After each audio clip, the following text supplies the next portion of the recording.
हरि बोल, हरि बोल। तो सुजल प्रभु जी ने बहुत समय पे हमें याद दिला दिया कि रिकॉर्ड करना है प्रोग्राम को, वरना हम भूल जाते। आपका बहुत बहुत धन्यवाद सुजल हाँ, प्रभु नहीं नहीं, आपको याद था।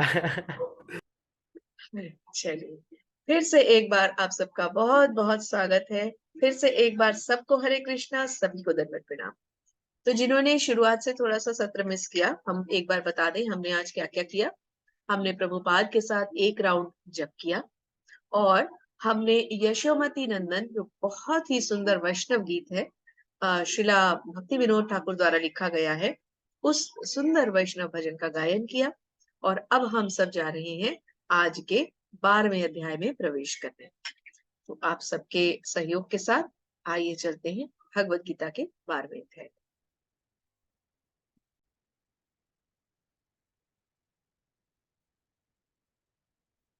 तो जैसा कि हमने शुरुआत में ये समझा था कि भगवत गीता को हम 3 भागों में विभाजित करते हैं। पहला भाग 1 से लेकर 6 अध्याय, जिसमें भगवान ने हमें आत्मा परमात्मा का ज्ञान दिया, कर्म योग सिखाया, तो कर्म योग कहलाता है। फिर दूसरा भाग जो अब हम पढ़ रहे हैं और आज समापन करने जा रहे हैं, 7 से लेके 12 तक अध्याय, जिसे भक्ति योग कहा गया है। इसमें भगवान ने भक्ति योग का मार्ग सिखाया है। इसीलिए इस पर्टिकुलर पोर्शन में भगवत प्राप्ति और भगवत ज्ञान नाम के भी 2 विशेष अध्याय आए, 7वां और 8वां। फिर जो अगला आएगा कल से शुरू होगा, 13 से लेके 18 तक, वो है ज्ञान। तो वैसे तो सभी मार्ग भगवत प्राप्ति के मार्ग हैं। भगवान को भगवान ने स्वयं बताया है, कर्म योग के द्वारा, ज्ञान योग के द्वारा, ध्यान योग के द्वारा, अष्टांग योग के द्वारा प्राप्त किया जा सकता है। लेकिन सब में से सर्वश्रेष्ठ और सर्वोत्तम है भक्ति योग। भक्ति योग को अटेन करने के बाकी सभी योग मार्ग हैं। तो इस 12वें अध्याय में अब देखिए भगवान कैसे हमें अर्जुन के माध्यम से ज्ञान देते हैं। अर्जुन उवाच एवं सततयुक्ता ये भक्ता स्वत्तां पर्युपासते ये चापक अक्षर अव्यक्तम तेषां के योगवित्तमाः। अर्जुन ने पूछा, जो आपकी सेवा में सदैव तत्पर रहते हैं, या जो अव्यक्त निर्विशेष ब्रह्म की पूजा करते हैं, इन दोनों में से किसको अधिक संपूर्ण या अधिक सिद्ध माना जाए। तो यहाँ अर्जुन ने बहुत ही सुंदर प्रश्न किया है। क्या प्रश्न किया है कि भक्त और निर्विशेषवाद में क्या अंतर है। आप अब तक जान ही चुके होंगे कि भक्त और निर्विशेषवाद में क्या अंतर है। आइए समझते हैं। भक्त जो होता है वो भगवान के प्रति आसक्त होता है ना। और निर्विशेषवाद जो होता है वो ब्रह्म ज्योति के प्रति अपनी आसक्ति रखता है, वो ब्रह्म ज्योति में लीन होना चाहता है। अब हम ये जान चुके हैं कि ब्रह्म ज्योति क्या है। ब्रह्म ज्योति तो भगवान के शरीर की कांति है। तो स्वयं भगवान तो उस शरीर के अंदर है ना, जिसकी कांति में ही ब्रह्म ज्योति वाले लीन हो जाते हैं। तो निर्विशेषवादी इसका मतलब आधी यात्रा करते, वो पूर्ण तक नहीं पहुंच पाते, क्योंकि वो भगवान के शरीर की कांति में ही लीन हो जाते हैं। तो स्वयं भगवान तक कैसे पहुंचेंगे वो, है ना। तो यहीं पर अर्जुन का जो प्रश्न है, अब हम उसका उत्तर जानेंगे। तो हमने क्या देखा, ये जो चित्र है ये दिखा रहा है ब्रह्म ज्योति, और ये है स्वयं आदि पुरुष परम पुरुषोत्तम भगवान श्री कृष्ण। तो कितना सुंदर रूप है भगवान का, इतनी सुंदर उनके नेत्र है, उनके माथा देखिए कितना सुंदर है, मोर मुकुट कैसे उनके मस्तक पर विराजमान है, और हाथ में बंशी लिए हुए हैं, सुंदर आभूषणों से अलंकृत है, और कितना सुंदर उनका वर्ण है। ऐसे हैं हमारे सुंदर कृष्णा। चलिए, तो आप सब, आज तो बहुत कम है स्ट्रेंथ, क्योंकि अब ये भीष्म पंचक का समय चल रहा है, कार्तिक मास खत्म होने वाला है। तो बहुत से लोग वृंदावन यात्रा करने में लगे हुए हैं, तो इसलिए थोड़ी सी अब लास्ट के 3-4 दिन तो अटेंडेंस कम ही रहेगी। कोई बात नहीं, जितने भी लोग हैं वो सब पढ़ें आज। मेरी आपसे विनती है, मैं रोज आपसे एक ही विनती करती हूँ कि आप इतना बड़ा कोर्स कर रहे हैं, भगवत गीता को आप पढ़ रहे हैं, उससे अगर उसमें चलते हुए आप एक एक श्लोक, एक एक तात्पर्य का थोड़ा थोड़ा हिस्सा भी ना पढ़े, तो फिर पूरा आनंद पूर्ण नहीं होगा। तो कृपया करके एक एक श्लोक, एक एक तात्पर्य अवश्य पढ़ा कीजिए। जी, शुरुआत करते हैं। विशाल प्रभु जी अनम्यूट करें। हरे कृष्णा माता जी। हरे कृष्ण प्रभु जी। सामान्यतः अध्यात्मवादियों को दो श्रेणियों में विभाजित किया जा सकता है, निर्विशेषवादी तथा सगुणवादी। सगुणवादी भक्त अपनी संपूर्ण भक्ति से परमेश्वर की सेवा करता है। निर्विशेषवादी भी कृष्ण की सेवा करता है, किंतु प्रत्यक्ष रूप से न करके वह अप्रत्यक्ष ब्रह्मा का ध्यान ध्यान करता है। इस अध्याय में हम देखेंगे कि परम सत्य की अनुभूति की विभिन्न विधियों में भक्ति योग सर्वश्रेष्ठ है। यदि कोई भगवान का सानिध्य चाहता है तो उसे भक्ति करनी चाहिए। जो लोग भक्ति के द्वारा परमेश्वर की प्रत्यक्ष सेवा करते हैं वे सगुणवादी कहलाते हैं। जो लोग निर्विशेष ब्रह्मा का ध्यान करते हैं वे निर्विशेषवादी कहलाते हैं। यहाँ पर अर्जुन पूछता है कि इन दोनों में से कौन श्रेष्ठ है। यद्यपि परम सत्य के साक्षात्कार के अनेक साधन हैं, किंतु इस अध्याय में कृष्ण भक्ति योग को सबों में श्रेष्ठ बताते हैं। हरे कृष्णा माता जी। हरे कृष्ण प्रभु जी। तो बहुत ही सुंदर यहाँ पर वर्णन किया गया है कि अध्यात्मवादियों की दो श्रेणियां होती हैं। कौन सी? एक तो निर्विशेषवादी और एक सगुणवादी। अब इसको बहुत ध्यान से समझिए, बहुत गूढ़ ज्ञान है ये टर्मिनोलॉजीज आपको भगवत गीता में बार बार पढ़ने को मिलेंगी, इसलिए इसे बहुत ध्यान से समझिए। सगुणवादी कौन है? जो अपनी संपूर्ण शक्ति से परमेश्वर की सेवा करता है। तो पहली बात, सगुणवादी कौन है? जो भगवान की सेवा करता है। जैसे कि आप सब सुंदर भक्त, आप भगवत गीता पढ़ रहे हैं, भगवान की सेवा ही तो कर रहे हैं आप लोग, है ना। और निर्विशेषवादी भी कृष्ण की सेवा करता है, किंतु प्रत्यक्ष रूप से ना करके अप्रत्यक्ष रूप से। क्यों? क्योंकि वो ब्रह्म के ध्यान में लीन होता है। तो जब कोई केवल ध्यान के द्वारा लीन होने की कोशिश करता है, ये सोचता है कि बस मैं भगवान की उस ज्योति या बिंदु मात्र पे केंद्रित होकर और धीरे धीरे अपने आप को भगवान में, ब्रह्म में लीन करूंगा, तो उसे कहते हैं निर्विशेषवादी। जिसका बहुत अच्छा एग्जाम्पल है आपके ब्रह्म कुमारी, है ना। और भी बहुत सारे धर्म हैं, मेरे ख्याल बुद्धिस्ट वगैरह भी जो है वो भी एक बिंदु लगाकर चैंटिंग वगैरह करते हैं, है ना। और हम लोग जो भगवान की सगुण सेवा करते हैं, उनके रूप का दर्शन करते हैं, उनके रूप की सुंदरता पे मोहित हो जाते हैं और फिर उनकी सेवा करते हैं, मंदिरों में जाते हैं, प्रसाद खाते हैं, भोग लगाते हैं भगवान को, मतलब उनके रूप को सामने रखकर अर्चा विग्रह की सेवा करते हैं, तो वो होते हैं सगुणवाद। ये टर्म्स आपको याद रहनी चाहिए। इस अध्याय में हम देखेंगे कि परम सत्य की अनुभूति विभिन्न भक्ति योग विधियों में भक्ति योग सर्वोत्कृष्ट है। तो जितनी भी हमने भक्ति योग की विधियां पढ़ी, उन सब में से सर्वोत्तम है भक्ति योग। अब यदि कोई भगवान का सानिध्य चाहता है, सानिध्य मतलब साथ, यदि कोई भगवान के साथ रहना चाहता है तो उसको क्या करना पड़ेगा? उसे भगवत धाम में ही तो भगवान की सानिध्य मिल सकता है ना। भगवान तो अब धराधाम पे है नहीं जो हमें सानिध्य मिले। तो वो क्या करता है? फिर वो भगवान की सगुणवादी भक्त बनकर उनकी प्रत्यक्ष सेवा करता है। जो लोग निर्विशेष, क्योंकि देखिए निर्विशेष में लीन हो गए तो भगवान के धाम तो जा ही नहीं पाएंगे, भगवान तक पहुंचने से पहले ही ज्योति में लीन हो गए। तो जो भगवान तक जाना चाहते हैं उन्हें उनकी सगुण भक्ति करनी चाहिए। जो लोग निर्विशेष ब्रह्म का ध्यान करते हैं वे निर्विशेषवादी कहलाते हैं। तो अब अर्जुन बहुत सुंदर प्रश्न कर रहे हैं कि हे गोविंद, हे माधव, इन दोनों में सर्वश्रेष्ठ कौन से है? क्या वो जो भगवान की सगुण भक्ति करे, या वो जो कि भगवान की निर्विशेष में लीन हो?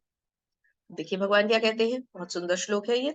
श्री भगवान वाच मय्यावेश्य मनो ये माम नित्य युक्ता उपासते श्रद्धया परयोपेता आस्ते में युक्त तमामता। श्री भगवान ने कहा, जो लोग अपने मन को मेरे साकार रूप में एकाग्र करते हैं और अत्यंत श्रद्धा पूर्वक मेरी पूजा में सदैव लगे रहते हैं, वे मेरे धाम को प्राप्त होते हैं। तो भगवान ने यहाँ अपने प्रिय भी कह दिया है। देखिए ये भक्त क्या कर रहे हैं? अर्चा विग्रह की सेवा, भगवान का श्रृंगार कर रहे हैं ना। तो भगवान ने स्पष्ट कर दिया है कि जो मेरे रूप की, मेरे साकार रूप की सेवा करते हैं, अर्चा विग्रह की सेवा करते हैं, मुझे फूल चढ़ाते हैं, मुझे भोग लगाते हैं, मेरे सामने नृत्य करते हैं, हरे कृष्ण महामंत्र का जप करते हैं, जो साकार रूप से मेरी पूजा करते हैं, वे मुझे ज्यादा प्रिय है। प्रिय है तभी तो भगवान कहते हैं कि वो मेरे धाम को आ सकते हैं। और देखिए अब अगला पढ़िए, कौन पढ़ेंगे? सुजल प्रभु जी पढ़िए। हरे कृष्ण माता जी। लेकिन जो लोग अपनी इंद्रियों को वश में करके तथा सबों के प्रति संभव रखकर परम सत्य की निराकार कल्पना के अंतर्गत उस अव्यक्त की पूरी तरह से पूजा करता है, जो इंद्रियों की अनुभूति के परे है, सर्वव्यापी है, अकल्पनीय है, अपरिवर्तनीय है, अचल तथा ध्रुव है, वे समस्त लोगों के वे समस्त लोगों के कल्याण में संलग्न रहकर अनंत मुझ को प्राप्त करते हैं। हरे कृष्णा। हरे कृष्ण। तो क्या बता रहे हैं भगवान? क्या कह रहे हैं कि जो लोग अपनी इंद्रियों को वश में करके सबों के प्रति संभाव, संभाव मतलब सबके प्रति एक जैसा स्वभाव। हमने क्या पढ़ा था कि जो साधु है, जो योगी है, उसके लिए एक गाय, एक चांडाल, एक कुत्ते और एक ब्राह्मण में कोई अंतर नहीं होता। पढ़ा था ना भगवत गीता में। तो यही यहाँ पर समझा रहे हैं कि सबको संभाव से देखते हैं। ऐसा नहीं कि इसने मेरे साथ बुरा किया इसलिए ये बुरा है, इसने मेरे साथ अच्छा किया इसलिए अच्छा है, ये मेरे घर में रहता है इसलिए बहुत अच्छा है, ये पड़ोसी का बेटा है इसलिए बहुत बुरा है। ऐसा नहीं, संभाव। कोई हमारे साथ बुरा करे तब भी हमें उसके बारे में अच्छे विचार ही रखने। बहुत मुश्किल है, लेकिन यही सत्य है। ये ज्ञान है एक्चुअली, ये सत्य तो है, ये ज्ञान है। और इस ज्ञान के ऊपर विश्वास करना, इसको अपने जीवन में उतारना, यही हमारी लाइफ का सबसे बड़ा चैलेंज है। फिर जो इंद्रियों की अनुभूति से परे है, सर्वव्यापी है, अकल्पनीय है, अपरिवर्तनीय है, अचल है, ध्रुव। मतलब सर्वव्यापी है, इंद्रियों से परे है, जिसको सेंस ग्रेटिफिकेशन में कोई रुचि नहीं है। पुरुष है तो उसे स्त्रियों के प्रति आसक्ति नहीं है, स्त्री है तो उसे पुरुष के प्रति आसक्ति नहीं है। अपने स्वयं के पति या पत्नी के अलावा जिसका कोई अवैध संबंध नहीं है, जो सबको संभाव देखता है, घर में प्रॉब्लम्स है तो भी अपने रिलेशनशिप्स को वो न्यूट्रल रखता है। ऐसा नहीं कि आज विवाह हो गया तो माता के प्रति जो है थोड़ा सा मनमुटाव हो गया, और कल बुढ़ापा आ गया तो बच्चों के प्रति थोड़ा सा मनमुटाव हो गया, या फिर पड़ोसी के प्रति, संबंधियों के प्रति नहीं। समभाव। क्यों? क्योंकि प्रेम किससे है? केवल कृष्ण से। सत्य प्रेम क्या है? केवल कृष्ण। बाकी सब असत्य है, मिथ्या है, अहंकार है, सब सब हमारे अंदर के अहंकार के द्वारा निकली हुई चीजें।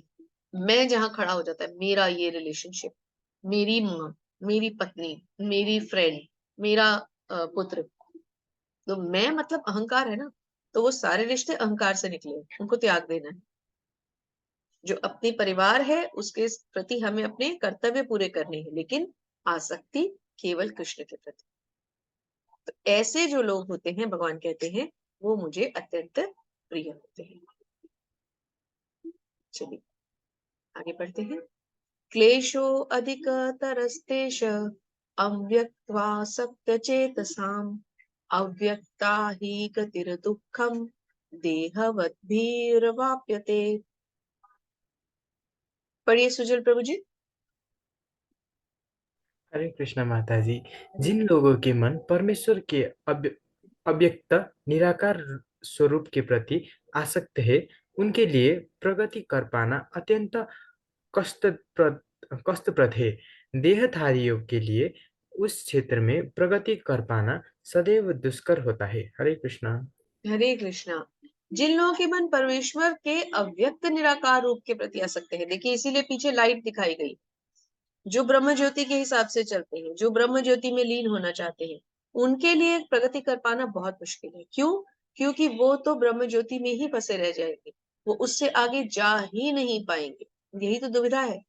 और जो सगुणवादी होंगे, भगवान तो कह ही चुके हैं कि वो मुझे प्रिय होंगे। तो छठा और सातवां श्लोक बहुत सुंदर और बहुत इंपॉर्टेंट।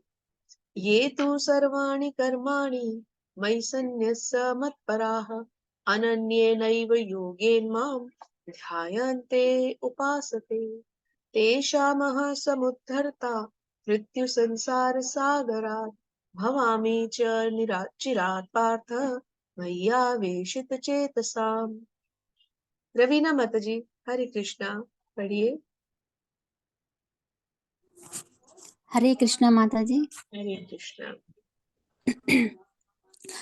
जो अपने सारे कार्य को मुझ में अर्पित करके तथा अविचलित भाव से मेरी भक्ति करते हुए मेरी पूजा करते हैं, और अपने चित्तों को मुझ पर स्थिर करके निरंतर मेरा ध्यान करते हैं, उनके लिए हे पार्थ, मैं जन्म मृत्यु के सागर से शीघ्र उद्धार करने वाला हूँ।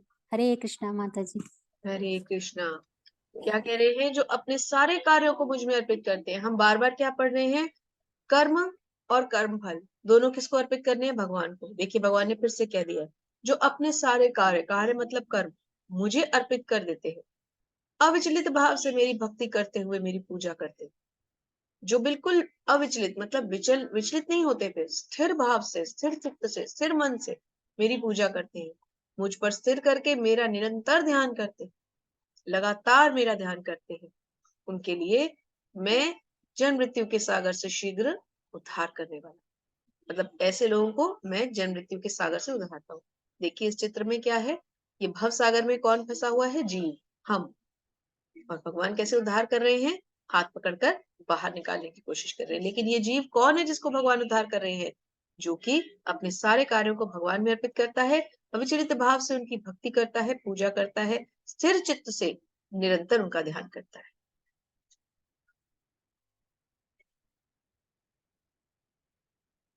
मय्येव मन आधस्त्व मयि बुद्धिम निवेश्य निवसिष्यसि मय्येव अत ऊर्ध्व न संशयः। मुझ भगवान में अपने चित्त को स्थिर करो और अपनी सारी बुद्धि मुझ में लगाओ। इस प्रकार निस्संदेह तुम सदैव मुझ में वास करो। भगवान क्या कहते हैं कि जब तुम अपने चित्त को मुझ में स्थिर कर लोगे, मतलब निरंतर एक ही ध्यान में भगवान श्री कृष्ण हो और कोई ध्यान में ना हो, अपनी बुद्धि को मुझ में लगाओ, तो फिर निस्संदेह ही तुम मुझ में वास करो। अथ चित्तं समाधातुं न शक्नोषि मयि स्थिरम् अभ्यास योगेन ततो माम इच्छामि धनंजय। तो कौन पढ़ेंगे? विशाल प्रभु जी पढ़िए। हरे कृष्णा माता जी। हे हरे अर्जुन, हे अर्जुन, हे धनंजय, यदि तुम अपने चित्त को अविचलित भाव से मुझ पर स्थिर नहीं कर सकते तो तुम भक्ति योग के विधानों का पालन करो। इस प्रकार तुम मुझे प्राप्त करने की चाह उत्पन्न करो। हरे कृष्णा माता जी। हरे कृष्ण प्रभु जी। अब यहाँ से हमारा जो भक्ति योग का गूढ़ ज्ञान है वो शुरू होता है। अब देखिए भगवान अलग अलग तरीके बताएंगे कि ये कर सकते हो तो ये करो, अगर तुम ये नहीं कर सकते तो फिर ये करो, अगर ये भी नहीं कर सकते तो ये करो। मतलब भगवान कितने रास्ते, कितने ऑप्शंस हमें दे रहे हैं, है ना? तो पहला ऑप्शन भगवान ने क्या दिया है? यदि तुम अपने चित्त को अविचलित भाव से मुझ पर स्थिर नहीं कर सकते, पहले तो भगवान ने इससे पिछले वाले श्लोक में क्या कहा था कि अविचलित भाव से पूरा समझाया था ना हमें कैसे कैसे करना है। और अब भगवान क्या बता रहे हैं? अब भगवान हमें रास्ता समझा रहे हैं कि अगर अविचलित भाव वाला जो ऑप्शन पिछले श्लोक में दिया था, अगर वो नहीं कर सकते तो क्या करो? भक्ति योग के विधि विधानों का पालन करो और मुझे पाने की चाह उत्पन्न करो। तो भगवान ने क्या कहा है हमें? पिछले में हमें क्या बोला था? अविचलित भाव से मेरी भक्ति करो, मुझ में अपने चित्त को लगाओ, है ना? और अब क्या कह रहे हैं? अगर नहीं कर सकते तो फिर क्या करो? फिर भक्ति योग के विधि विधानों का पालन करो। अब योग के विधि विधान के पालन क्या है? भक्ति योग क्या है? भक्ति योग है भगवान की प्रेममयी सेवा। तो इसका मतलब अगर तुम अभी उस स्टेज पर नहीं पहुंचे जहां तुम अपने चित्त को मुझ में लगा सकते हो, तो क्या करो? भक्ति योग का पालन करो, अर्थात भगवान की प्रेममयी सेवा करो। ये आप सबको क्लियर हुआ कि अगर ये नहीं कर सकते तो ये करो, क्या नहीं कर सकते तो क्या करो? अगर निरंतर मेरा स्मरण नहीं कर पा रहे हो तो आप इसको अपने ऊपर रख करके देखिए, है ना? जैसे अभी हम लोग सब नए लोग हैं, हमें अभी कोई भक्ति में उतना कोई सैकड़ों साल तो हो नहीं गए, है ना? तो हमें क्या करना चाहिए? हमें भक्ति योग अर्थात भगवान की प्रेममयी सेवा में लग जाना चाहिए। कई तरह की सेवाएं हैं, जैसे हम बार बार डिस्कस भी करते हैं। आप सबसे बड़ी सेवा कर रहे हैं, आप भगवत गीता का श्रवण भी कर रहे हैं, पठन भी कर रहे हैं, पाठन भी कर रहे हैं, तो ये सबसे बड़ी सेवा है। तो अगर हम भक्ति योग में हैं तो हम भगवान की सेवा करेंगे। भगवान ने क्या कहा, अगर पूरी तरह से अभी तुम्हारे चित्त मुझ में स्थिर नहीं है तो फिर भक्ति योग करो, मतलब प्रेममयी सेवा में करो। ठीक है।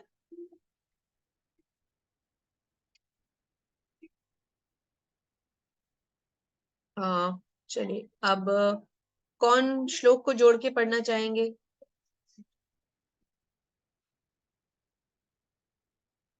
श्लोक को कौन जोड़ जोड़ के पढ़ेंगे?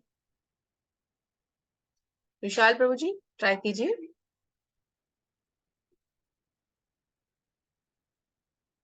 हरे कृष्णा।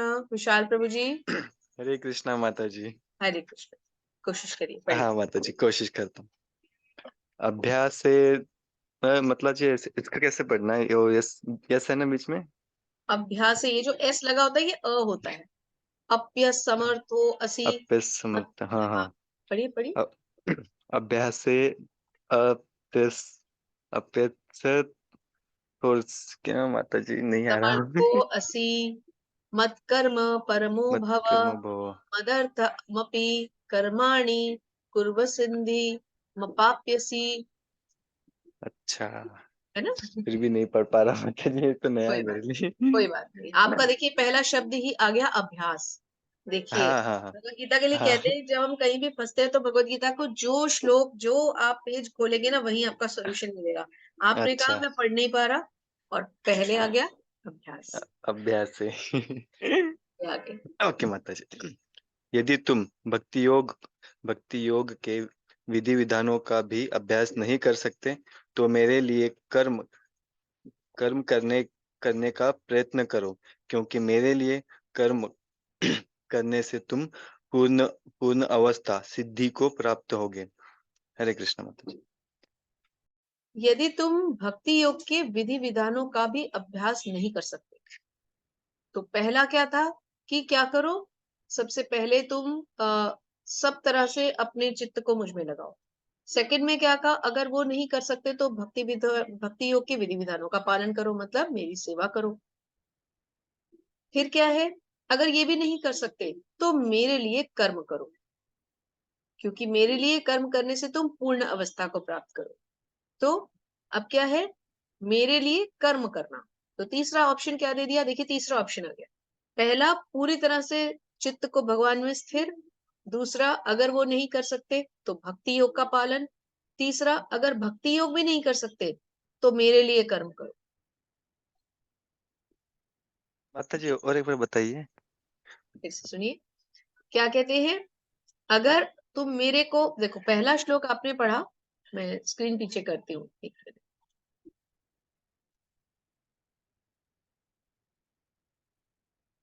देखिए नाइन्थ में हमने क्या पढ़ा, एट्थ श्लोक क्या था, मुझ भगवान में अपने चित्त को स्थिर करो, सारी बुद्धि मुझ में लगाओ। तो क्या कहते हैं, पूरा अपने पूरे चित्त मन और बुद्धि को पूरी तरह से मुझ में लगाओ, तब तुम मुझ में सदैव वास करोगे, अर्थात मेरे धाम को प्राप्त करोगे। दूसरा क्या है, यदि अपने चित्त को अविचलित भाव से मुझ पर सर नहीं कर सकते तो क्या करो, भक्ति योग का पालन करो, अर्थात मेरी सेवा करो। है ना? ये आ गया आपका 12.8 था, अब 12.9 आ गया। अब इससे अगले श्लोक में क्या कह रहे हैं, अगर ये भी नहीं कर सकते, भक्ति योग का भी पालन नहीं कर सकते, मतलब सेवा भी नहीं कर पा रहे, तो क्या करो, मेरे लिए कर्म करने का प्रयास करो। माता जी वो कैसे? मेरे लिए कर्म करो, भगवान के लिए कर्म करो, जो भी कर रहे हो कृष्णा को सेंटर में रख के। जो भी अच्छा आप कर रहे हैं आपको कृष्णा को सेंटर में रखकर करना है। जो भी कर्म हम कर रहे हैं, तो भगवान के तीन ऑप्शन हमें समझ में आ गए। अब जो भी करना है हमें कृष्णा को सेंटर में रख के करना है। अगर हम कृष्णा को सेंटर में रख के कर्म करेंगे तो उससे भगवान प्रसन्न होंगे। है ना? तो भगवान के तीन ऑप्शन हमें समझ में आ गए। पहला कि अपने मन और बुद्धि को भगवान में स्थिर करें, अगर नहीं कर सकते तो भक्ति योग का पालन करें, अगर वो भी नहीं कर सकते तो अपने कर्म मुझे अर्पित कर दो, सारे कर्म मेरे लिए करो। हरे कृष्ण माता जी। हाँ मैं समझ गया। पहले मन और बुद्धि बताया था, उसके बाद भक्तिमय सेवा के बारे में बताया। उसके बाद कह रहे कि कर्म मेरे लिए करो, मतलब कृष्णा को सेंटर में रख कर। ओके माता जी, धन्यवाद। माता जी इसका मतलब अकर्म हुआ ना माता जी? हाँ जी, इसका मतलब वो अकर्म करने के लिए कह रहे हैं माता जी। हाँ। अकर्म, हाँ बिल्कुल बिल्कुल अकर्म, बिल्कुल सही। और माता जी, सिद्धि को प्राप्त करने का मतलब भगवत धाम। सिद्धि मतलब अवस्था, अवस्था। आपकी क्या पोजीशन, आप कहाँ तक अटेन कर पाते हैं उस पोजीशन। धन्यवाद माता जी। हरि बोल। आगे चलते हैं 9.27। यत करोषि। ये 9.27 बीच में रेफरेंस के लिए आया होगा, क्योंकि हम तो 12वां अध्याय पढ़ रहे हैं। रेफरेंस के लिए आया होगा। यत करोषि यदश्चनासि यज्जुहोषि ददासि यत पश्यसि कौन्तेय तत्कुरुष्व मदर्पणम। हे कुंती पुत्र, तुम जो कुछ करते हो, जो कुछ खाते हो, जो कुछ अर्पित करते हो या दान देते हो, जो भी तपस्या करते हो, सिर्फ मेरे लिए। तो भगवान क्या कहते हैं, जो भी करो, जो भी खाओ, जो भी अर्पित करो, दान करो, यज्ञ करो, तपस्या करो, जो भी करो, मुझे अर्पित करते हैं। तो भगवान अलग अलग रास्ते बता रहे हैं। भगवान अपने को अटेन करने के रास्ते समझा रहे हैं। अगला श्लोक क्या है? रवीना माता जी जोड़ जोड़ के पढ़िए, धीरे धीरे जोड़ जोड़ के पढ़िए।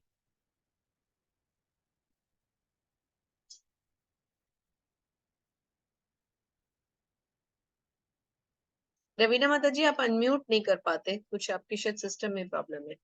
पूजा माता जी आप पढ़ना चाहेंगे? हरे कृष्णा माता जी। हरे कृष्ण। बहुत धीरे धीरे जोड़ जोड़ के पढ़िएगा, स्पीड से नहीं पढ़ना। ओके। अथैतदप्यशक्तोऽसि कर्तुं मद्योगमाश्रितः सर्वकर्म फल त्यागम ततः कुरु यतात्मवान। अगर हालांकि आप इस चेतना में काम करने में समर्थ है, तो अपने काम के सभी परिणामों को त्याग देने की कोशिश करें और आत्मस्थित होने की कोशिश करें। हरे कृष्णा माता जी। एक मिनट, मेरी गुरु का फोन है, एक मिनट।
क्षमा कीजिए, मैं जिनसे पढ़ती हूँ क्लास, तो थोड़ी क्लास की इंफॉर्मेशन के लिए मुझे अर्जेंट कॉल आया, इसलिए मुझे आपको थोड़ा सा होल्ड कराना पड़ा।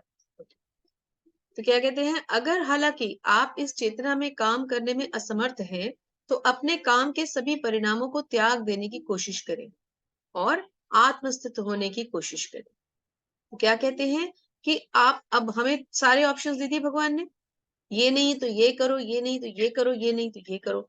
अब लास्ट क्या कह रहे हैं, अगर इस चेतना में काम भी नहीं कर सकते, मतलब अपने कर्म भी मुझे नहीं दे सकते, तो क्या करो, अपने सभी काम, सभी परिणामों को त्याग दो।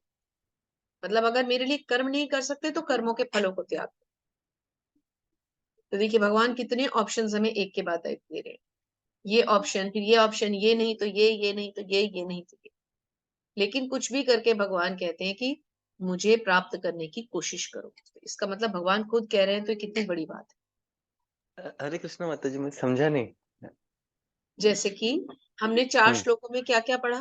पहले भगवान ने कहा पहले अब मन और बुद्धि को हाँ, मुझ में लगाओ पूरी तरह से, मनोबुद्धि, फिर भक्ति सेवा, फिर फिर कर्म को भक्ति अर्पित सेवा, करना। फिर कर्म मुझे हाँ अर्पित करो। फिर हाँ हाँ अगर कर्म भी नहीं कर सकते, तो अपने हाँ कर्मों के फलों को, अपने सभी काम के परिणामों को, मतलब फलों को त्याग करने की हाँ कोशिश। कर्म फलों को त्याग करने की कोशिश करो। अच्छा, मतलब आसक्ति नहीं करनी है उसके इसके हाँ, प्रति। तो ओके पूरी ओके तरह माता से जी। त्याग दो, कर्मों हाँ के हाँ। फलों को त्याग दो। कर्म फल ओके को माता। त्यागना मतलब पूरी तरह से अनासक्त हो जाओ, हम्म। है ना। ये भी भगवान ने फिर एक ऑप्शन और दे दिया है।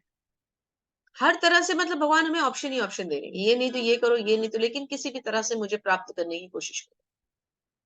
श्रेयो हि ज्ञानम अभ्यसा ज्ञानम ध्यानम विशिष्यते ध्यानत कर्म फल त्याग त्यागच्छति अंतरिनंतरम।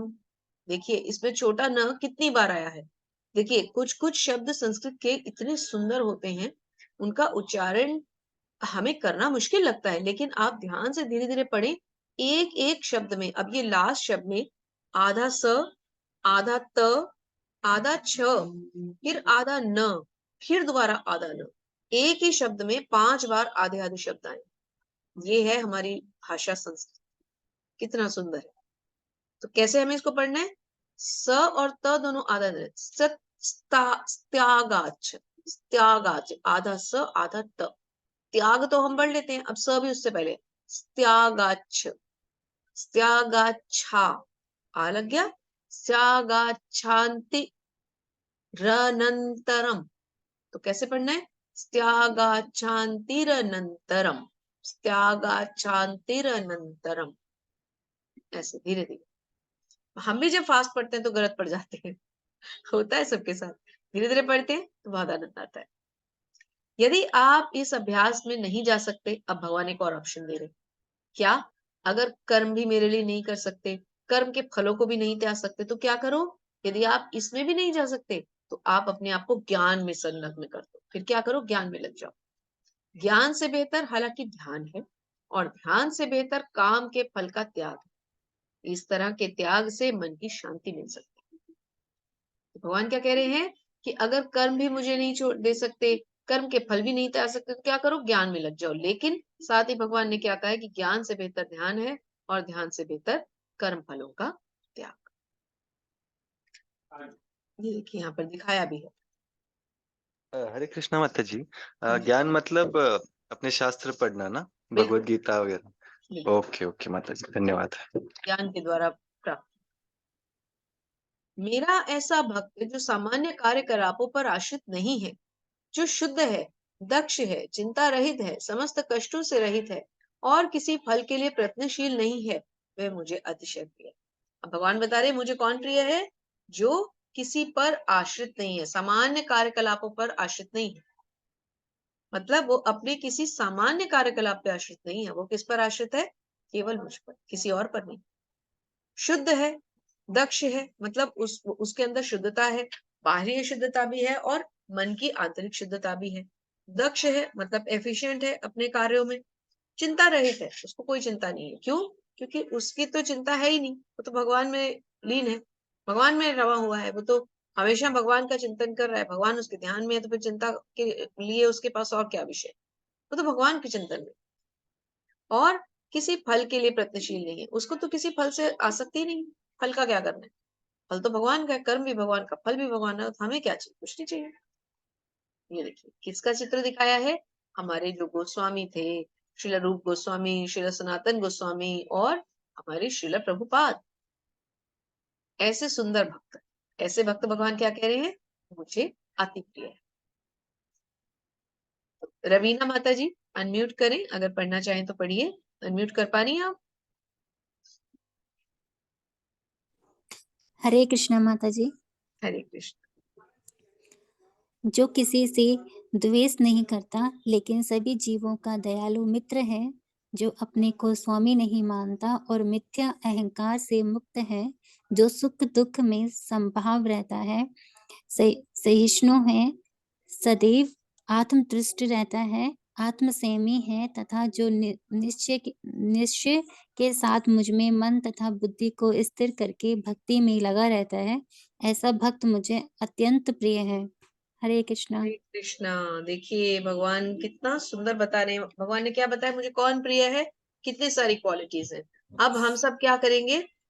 वो जैसे स्कूल में छोटे बच्चे होते थे जब हम लोग, तो सब करते हैं वो स्कूलों में, आपने भी जरूर किया होगा कि कोई कहता था कि ये नाक के ऊपर तुम ऐसे करके देख सकते हो, तो सब देखना शुरू होते थे। अच्छा, अपनी टंग से अपनी नोज को टच कर सकते हो, तो सब शुरू हो जाते थे, है ना, सब टेस्ट करते थे कि मुझे क्या आता है।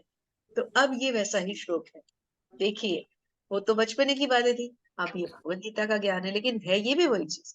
अब आप सब अपने अंदर अंदर ये चीजें ढूंढेंगे, देखिएगा।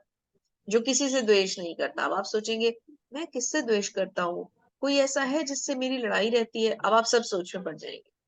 लेकिन सभी जीवों का दयालु मित्र है, तो क्या है हम सबके दयालु मित्र? नहीं, कहीं ना कहीं लड़ाई झगड़े तो हम करते हैं, है ना। जो अपने को स्वामी नहीं मानता, हम किसी न किसी चीज का स्वामी तो खुद को मानते हैं। ये गाड़ी मेरी है, अच्छा चलिए गाड़ी छोड़िए, हो सकता है हम में से कुछ लोग थोड़े एलिवेटेड हो चुके हैं, शायद हम अपनी भौतिक चीजों को समझते हैं कि नहीं, वस्तुएं तो नहीं, लेकिन मनुष्य को तो अपना समझते हैं। ये माता मेरी है, ये पुत्र मेरा है ना, तो मेरा तो आ गया। और जो मिथ्या अहंकार से मुक्त है, मिथ्या अहंकार तो है हम में। मिथ्या अहंकार यही तो है कि ये मेरी माता है, मेरी माता थोड़ी है, वो भी कृष्ण की दास, मैं भी कृष्ण की दास, वो भी अंश में भी अंश, कोई संबंध है ही नहीं। संबंध तो एक ही है हमारा कृष्ण से, लेकिन हम कहाँ समझ पाते हैं। समझ तो लेते हैं, इस पे अमल नहीं कर पाते। यही तो है माया देवी का प्रभाव। जो सुख दुख में संभाव रहे, हम कहाँ संभाव रहते हैं। दुख आता है तो आंसू आते हैं, सुख आता है तो हंसी आती है, खुशी आती है ना। सहिष्णु है, सदैव आत्मतुष्ट है, बहुत गंभीर रहता है, हमेशा प्रसन्नचित रहता है, आत्म संयमी है, मतलब जो कभी भी अपना संयम नहीं खोता। संयम है उसका मन, उसके वश में। हमारा कहाँ मन वश में है, मन तो भागता है इधर उधर, है ना। और इसके साथ साथ जो निश्चय के साथ मुझ में अपना मन और बुद्धि स्थित करके भक्ति करता है, ऐसा भक्त मुझे अत्यंत प्रिय है। तो भगवान ने जो भगवान को प्रिय है उसकी पूरी लिस्ट दे दी। तो अब आज रात का होमवर्क क्या है? बैठना है और इसको एक एक करके हम सबको क्या करना है? मनन। आप में से कोई अनम्यूट है? कृपा करके बैकग्राउंड में नॉइज आने के कारण म्यूट कर लें, अगर नॉइज आ रहा हो तो आपके बैकग्राउंड से, है ना। सर जी, तो मनन करना है ना रात में? हाँ बिल्कुल, आपको इसमें से अपने को रख के देखना है कि मुझ में इसमें से क्या क्या है और क्या क्या मैं और डेवलप कर सकता हूँ या कर सकती हूँ। ये आज का होमवर्क है। चलिए आगे चलते हैं। पूजा माता जी पढ़िए। हरे कृष्ण माता जी। हरे जिससे किसी को कष्ट नहीं पहुंचता तथा जो अन्य किसी के द्वारा विचलित नहीं किया जाता, जो सुख दुख में, भय तथा चिंता में समभाव रहता है, वह मुझे अत्यंत प्रिय है। हरे कृष्ण माता जी।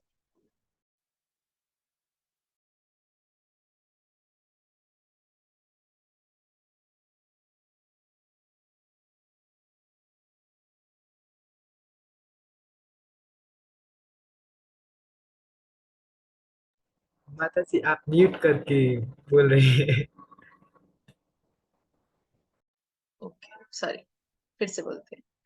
जिससे किसी को कष्ट नहीं होता, मतलब जो किसी को कष्ट नहीं पहुंचाता, और जो अन्य किसी के द्वारा विचलित नहीं होता, मतलब वो ना तो वो किसी को विचलित करता है, ना वो किसी के द्वारा विचलित होता है।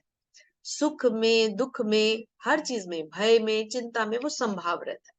मतलब ना वो सुख में ज्यादा खुश होता है, ना दुख में ज्यादा दुखी होता है, संभाव एक जैसा रहता है। वो मुझे अत्यंत प्रिय है। तो इनमें से भी हमें ढूंढना है कि हमारे पास इनमें से क्या क्या है। अब ये देखिए, ये प्रहलाद महाराज हैं, और इनके पिता जो थे हिरण्यकश्यपु, जो राक्षस थे, वो इन्हें मरवाना चाहते थे। तो उन्होंने इन्हें बहुत तरीके उन्होंने अपनाए। कभी इन्हें जहर दिया, कभी इन्हें हाथी के पांव के नीचे, जो चित्र आप देख रहे हैं, हाथी के पांव के नीचे कोई अपने पुत्र को कुचलवा सकता है? मगर हिरण्यकश्यप ने किया। जब कुछ भी उसकी दाल नहीं गली, तो उसने उसकी बहन को एक जो था वो मतलब एक वरदान था कि वो अगर अपने किसी को भी लेकर के आग में बैठ जाए तो वो जल नहीं सकती थी। तो उसने अपनी बहन के साथ इनको आग में भी बिठा दिया, मतलब किसी भी तरह से वो माता इनको जी, मारना होलिका चाहती। होलिका। हाँ, होलिका जो थी, तो किसी भी तरह से वो चाहती थे, तो हिरण्यकशिपु चाहते थे कि मैं इस पुत्र को मार दूं। और कारण क्या था? कि पुत्र जो था वो नारायण का भक्त था, विष्णु भक्त था, नारायण नारायण नारायण नारायण करता रहता था। तो ये था अहम का चरम सीमा। कितना अहम था हिरण्यकश्यप, है ना। और ऐसे राक्षस को मारने के लिए फिर भगवान स्वयं नरसिंह देव जी का अवतार लेकर आए। तो जो ना कभी हर्षित होता हो, हम तो होते हैं, छोटी सी बात होती है हम खुश हो जाते हैं, ना शोक करता हो, शोक भी करते हैं, कोई दुख की बात होती है हमें आंसू आते हैं, जो ना पछताता हो, हम तो पछताते हैं गलती करते हैं तो, ना इच्छा करता हो, इच्छा भी करते हैं, तथा शुभ अशुभ दोनों प्रकार की वस्तुओं का परित्याग कर दे, वो तो हमने किया नहीं है, तो फिर हम कहाँ से भगवान के प्रिय हो। तो ये सारे लक्षण हमें धीरे धीरे करके डेवलप करने, एक साथ कुछ नहीं जल्दी से सोचना, धीरे धीरे करके हमें स्वयं को यहाँ तक पहुंचाना है। चलो विशाल प्रभु जी पढ़िए। हरे कृष्णा माता जी। हरे कृष्ण।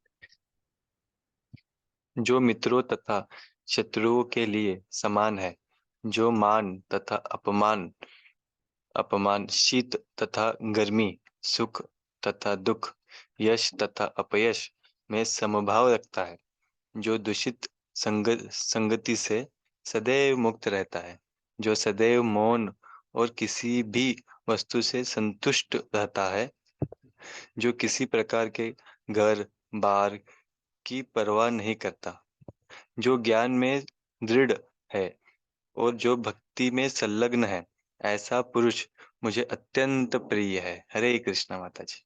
हरे कृष्णा।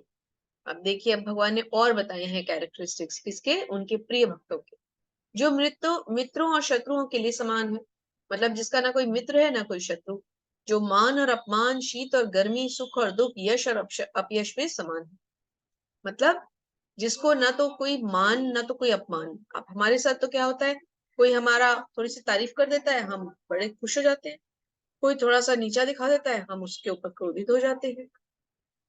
फिर शीत में, गर्मी में, सुख में, दुख में, यश में, अपयश में एक जैसा रहता है।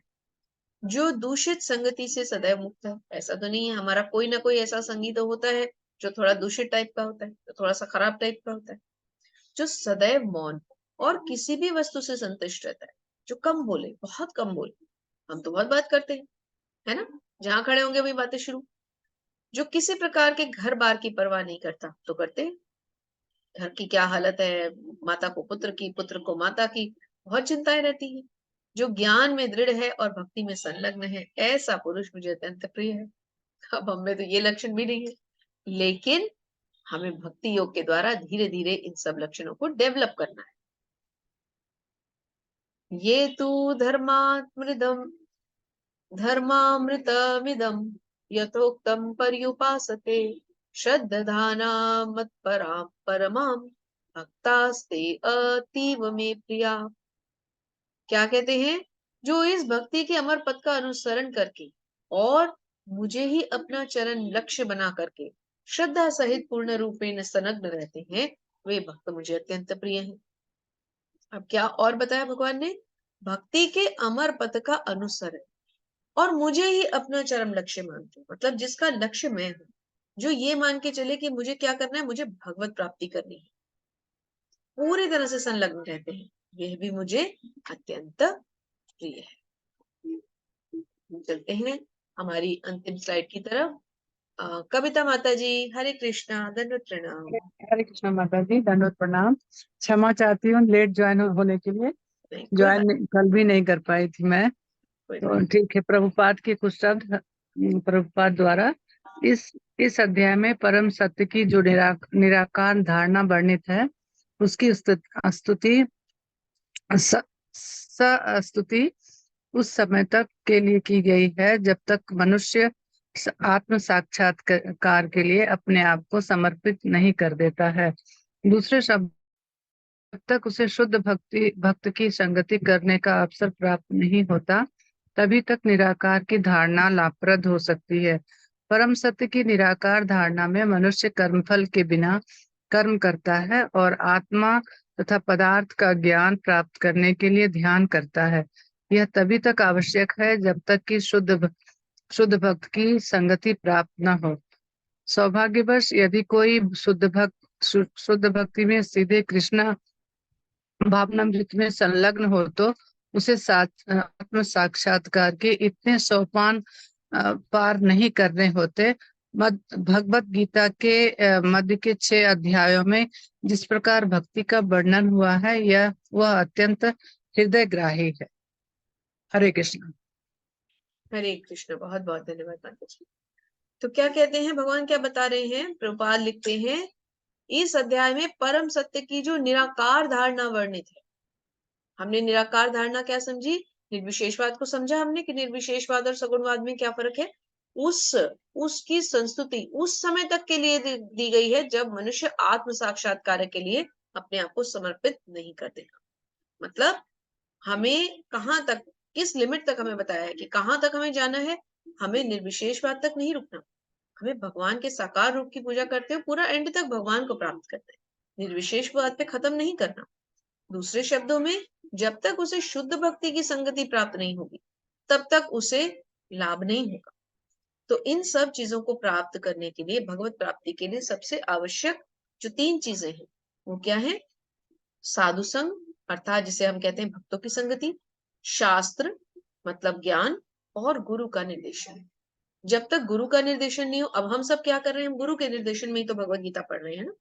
श्रील प्रभुपाद हमारे गुरु हैं, तो हम गुरु के निर्देशन में भगवत गीता पढ़ते हैं, इसलिए ये गलत नहीं है। और ज्ञान ले रहे हैं, शास्त्रों से पढ़ रहे हैं, हम कोई गलत कोई पुस्तक नॉवल तो नहीं पढ़ रहे हैं, श्रीमद् भगवत गीता पढ़ रहे हैं और भक्तों के संग में पढ़ रहे हैं। आप सब भक्त साथ में जुड़े हुए हैं, तो इसलिए भक्ति आगे जरूर बढ़ेगी। फिर परम सत्य की निराकार धारणा में मनुष्य कर्म फल के बिना कर्म करता है। आत्मा और पदार्थ के ज्ञान को प्राप्त करने के लिए ध्यान करता है। यह तभी तक आवश्यक है जब तक शुद्ध भक्त की संगति प्राप्त ना हो, और जब किसी को शुद्ध भक्त की संगति प्राप्त हो जाती है तो फिर भक्ति बहुत तेजी से आगे बढ़ती है। यहाँ पर हमारा यह अध्याय समाप्त होता है। आप सब सुंदर भक्तों के संग में हमें भी थोड़ा कुछ सीखने को मिल रहा है, ये हमारा सौभाग्य है। तो अब आप में से किसी का कोई प्रश्न? हरे कृष्णा माता जी, आप बहुत अच्छा समझाती हैं, बहुत अच्छा लगता है सुनने में।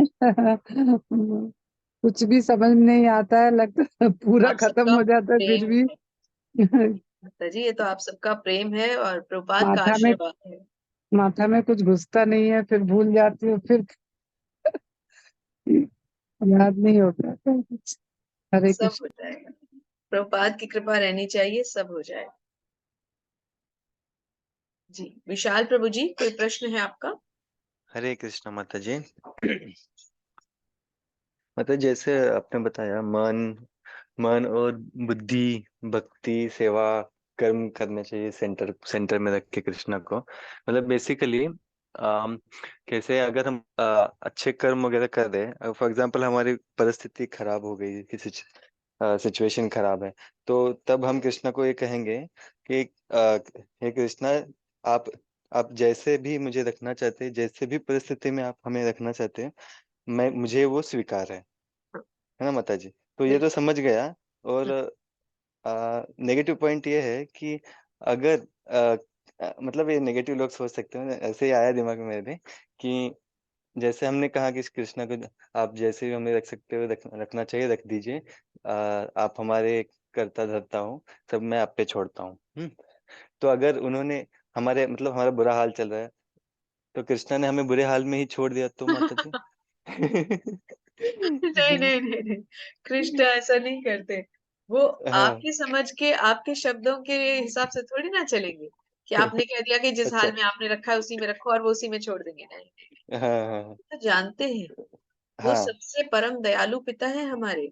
हाँ आप एक हाँ बात माता जी। बताइए, अगर आप सपोज भगवान ना करे, लेकिन अगर हाँ आपकी हाँ। परिस्थिति खराब है और आप अपने पिता को ये कहें कि मैं जिस हाल में हूँ पापा आप मुझे छोड़ दो, या मम्मी आप मुझे छोड़ दो, तो क्या आपको लगता है नहीं कि नहीं आपके माता पिता छोड़ेंगे? नहीं, वो कुछ ना कुछ आइडिया करेंगे, सोचेंगे कि कैसे इस परिस्थिति से बाहर आएंगे, क्या हो सकता है, हर एक पॉसिबिलिटी। हम्म। तो वो हाँ तो अच्छा अच्छा। केवल आपके माता पिता हैं, तो वो तो कृष्णा तो माता पिता के पता नहीं कितने बड़े माता पिता है ना, वो तो सबसे बड़े माता भी हाँ है, हाँ पिता भी है वो हमारे। हाँ हाँ हाँ और वो इतने दयालु हैं कि वो अपने किसी भक्त को, अपने किसी बच्चे को परेशानी में देख ही नहीं सकते। वो तो हमें थोड़ा सा जिसे कहते हैं ना बहादुर बनाते हैं। हाँ हाँ हाँ। और अच्छा। देखिए कोई भी पेरेंट होगा दुनिया में तो वो चाहेगा कि उसका बच्चा इंडिपेंडेंट बने।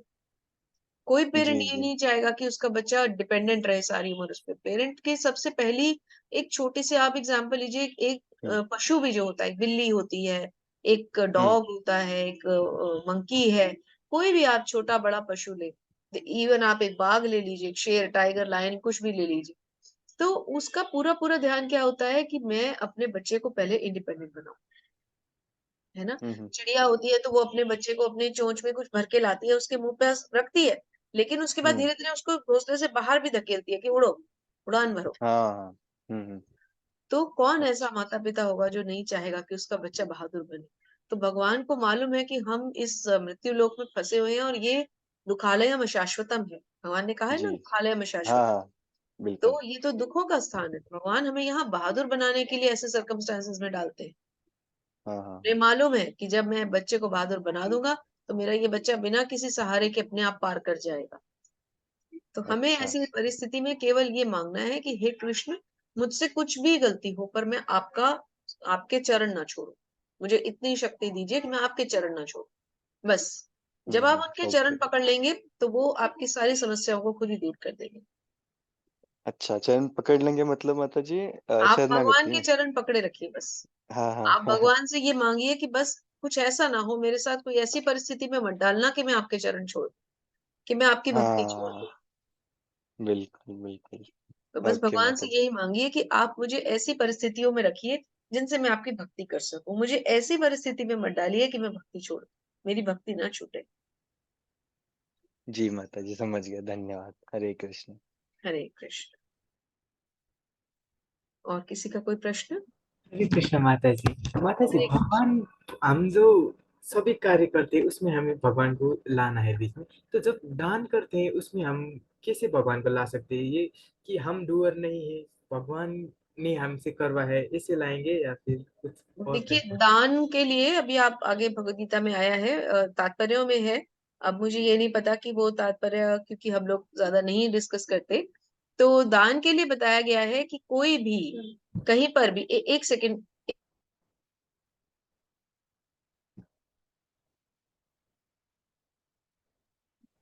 सॉरी। तो दान के लिए ये बताया गया है कि दान हमें बहुत सोच समझ कर देना चाहिए। ऐसे व्यक्ति को दान देना चाहिए जो दान के लिए जो है वो, जिसकी योग्यता सिद्ध हो। अब क्या होता है, जैसे हम कई बार दयावश जो है वो किसी गलत मनुष्य को दान दे देते हैं। रोड साइड्स पे इस तरह के बेगर्स वगैरह होते हैं, हम उन्हें दान दे देते हैं। उससे क्या हो जाता है कि आप देखिए, वो लोग उसका मिसयूज करते हैं, जो धनराशि हम उन्हें देते हैं वो उससे नशीले पदार्थ खरीदते हैं, उनका सेवन करते हैं। कई बार वो लोग गलत तरह के बेगर्स वगैरह रैकेट्स चलाते हैं, तो वो कितना गलत है ना।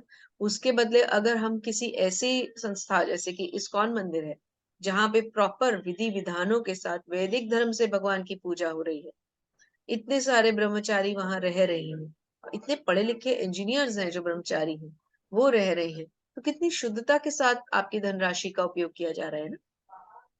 तो दान आपको सोच समझ के करना है और कृष्णा को सेंटर में रख के करना है, ऐसे नहीं करना। और फिर रोड साइड में जो हम दान कर देते हैं, वो दान के सुयोग्य पात्र हैं ही नहीं।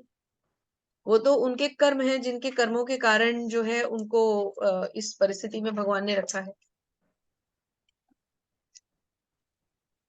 माता ना। जी, आपने जो तो समाधान दान भी हमें दिया। सोच समझ के करना और माता जी, आपने जो कहा था ना कि भगवान बहुत कृपालु है, तो मुझे ऐसा ही लगता है बचपन से ही वो बहुत कृपा कर रहे हैं। वो डायरेक्टली नहीं दिखाते, पर अगर मुझे ऐसा है घर पे, अब उतनी अच्छी कंडीशन तो नहीं है, तो कभी कभी लगता था मैं भी अगर थोड़ा इनकम करूंगा तो बहुत अच्छा होगा।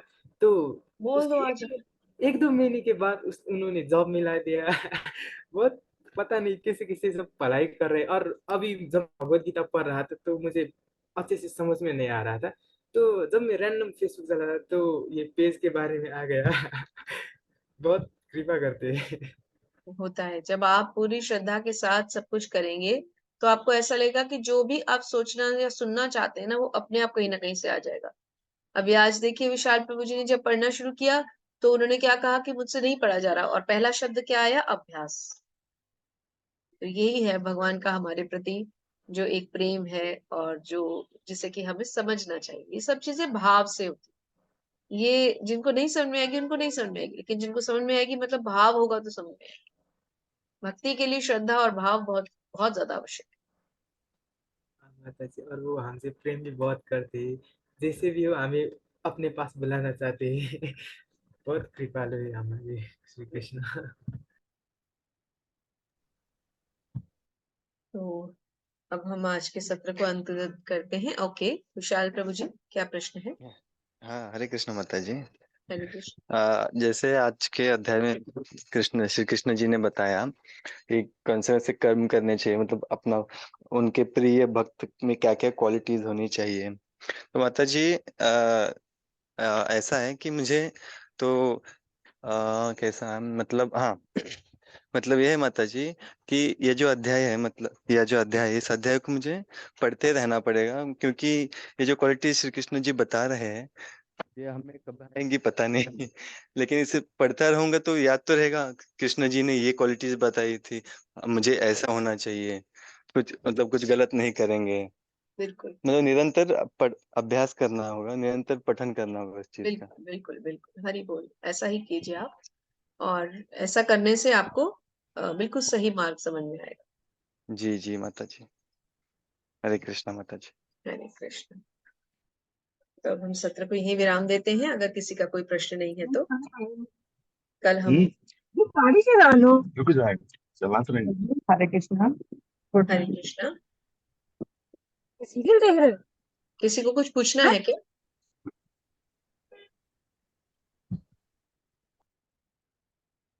ओके, कोई बात नहीं। तो अब सत्र को यही विराम देते हैं। कल आपके सामने फिर उपस्थित होंगे, और कल हम फिर से एक कीर्तन या तो तुलसी प्रणाम मंत्र, तुलसी मंत्र, मतलब तुलसी आरती, नरसिंह आरती, जो हम 2 बार करेंगे, क्योंकि एक बार सुबह के सत्र में हमने की, एक बार शाम को भी होती है, और हमको गौर आरती भी करनी है, और एक दिन हम 2 दिन कम से कम कीर्तन भी करेंगे। तो जिस हिसाब से भी कल समय होगा उस हिसाब से हम करेंगे और जप भी करेंगे। तो आप सबको प्रणाम करते हैं। वाञ्छाकल्पतरुभ्यश्च कृपा सिन्धुभ्य एव च पतितानां पावनेभ्यो वैष्णवेभ्यो नमो नमः। अनंत कोटि वैष्णव वृंद की जय। श्रील प्रभुपाद महाराज की जय। आप सभी सुंदर भक्तों की जय। हरे कृष्णा। सभी को दंडवत प्रणाम। हरे हरे हरे कृष्णा। कृष्णा माता जी, हरे हरे दंडवत प्रणाम। कृष्णा, दंडवत कृष्णा। हरे प्रणाम। कृष्णा। सभी को हरे कृष्णा, सभी को दंडवत प्रणाम।